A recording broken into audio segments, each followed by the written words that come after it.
सच बोलने वाले की हमेशा जीत होती है। एक बार एक राजा दरबार में न्याय कर रहा था। उसके सामने दो फरियादी खड़े थे जो न्याय मांगने दरबार में आए थे। राजा ने उन्हें अपना अपना पक्ष रखने कहा। दोनों ने बारी बारी से अपना पक्ष रखा। जब पहले व्यक्ति ने अपना पक्ष रखा था तब राजा अपने बेटे के साथ खेलने में व्यस्त थे।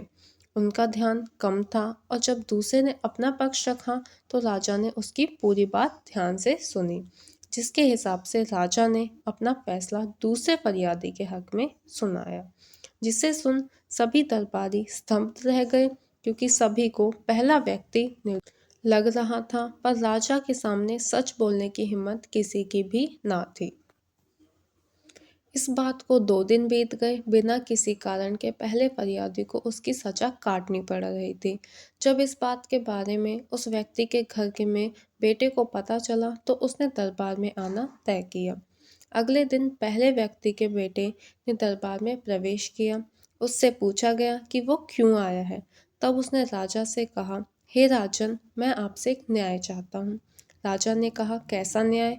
तब उसने कहा, एक राज्य है जहाँ मेरे पिता अपनी फरियाद लेकर गए थे और उन्होंने अपना पक्ष रखा, लेकिन राजा उनकी बात सुनते वक्त सो गया और जब उठा तो राजा ने दूसरे व्यक्ति की बात पूरी सुनी और उसी के हक में फैसला सुना दिया। हे राजन, अब बताएं कि क्या ये फैसला सही है और ऐसे समय में फरियादी और दरबारी को क्या करना चाहिए? तब राजा ने उत्तर दिया, फैसला बिल्कुल सही नहीं है और ऐसे वक्त में दरबारी और फरियादी दोनों को राजा को सही बात बोलना चाहिए, क्योंकि फरियादी का बिना बात के दंड सहना पाप है और दरबारी भी न्याय का हिस्सा है।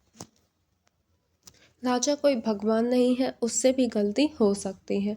ऐसे में दरबारी को राजा को अपना दृष्टिकोण देने का पूरा हक है, क्योंकि किसी भी न्याय पर पूरे राज्य की प्रतिष्ठा निर्भर करती है।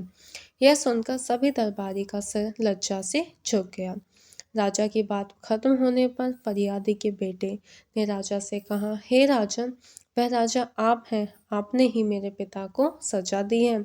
जब वे अपना पक्ष आपके सामने रख रहे थे, आप अपने पुत्र के साथ खेलने में व्यस्त थे और इस कारण आपने पूरी बात नहीं सुनी और आपके सामने बोलने की हिम्मत किसी की ना थी, जिसके परिणाम स्वरूप पिछले 2 दिन से मेरे पिता सजा भोग रहे हैं। राजा ने यह बात सुनकर अपना न्याय बदला और दरबारियों को फटकारा। इसके साथ ही राजा ने सत्य बोलने वाले उस फरियादी के पुत्र का अभिवादन किया और उसे धन्यवाद दिया। उसके कारण आज राजा और दरबारी दोनों को बहुत महत्वपूर्ण सबक मिला है, जिसके पारितोषिक के रूप में राजा ने उस सत्यवादी को राज्य के महत्वपूर्ण पद पर बैठाकर उसे कार्यशाला में नौकरी प्रदान की।